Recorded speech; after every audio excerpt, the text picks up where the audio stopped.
ఎవరి అబ్బాయి 10వ తరగతి రిజల్ట్స్ వచ్చినాయి అట కదా, పాస్ అయ్యావా లేదా అంటే ఈడంటాడంట, మన ప్రెసిడెంట్ గారు అమ్మాయి కూడా తప్పింది, మీకు తెలీదా? నీ సంగతి చెప్పరా? అయ్యో మన హెడ్ మాస్టర్ గారు అబ్బాయి కూడా తప్పాడు. హెడ్ మాస్టర్ గారు అబ్బాయి కాదురా, నీ సంగతి ఏంటో చెప్పరా అంటే అంటాడంట, వాళ్ళందరినీ ఒంటరిగా వదిలిపెట్టడం ఎందుకని నేను కూడా తప్పాను అన్నాడంట. అంటే చూడండి వాడి ఓటమిని కూడా ఎంత అందంగా చెప్తున్నాడో. ఇది ఎవరో కాదు చెల్లి, నీ బ్రతుకందులో దాగి ఉంది. కాపరిగా ఉన్న నేను మీ పొరపాట్లు చెప్పగలుగుతా గానీ నా పొరపాట్లు తెలుసుకోలేను. ఒక భర్తగా నీవు నీ భార్య పొరపాట్లు చెప్పగలుగుతావు గానీ నీ పొరపాట్లు తెలుసుకోలేవు.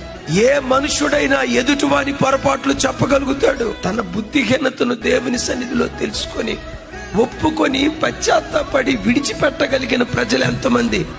ఎవరైనా ఉంటే వాళ్ళను ఓడిన చోటే దేవుడు గెలిపించడం ప్రారంభిస్తాడు.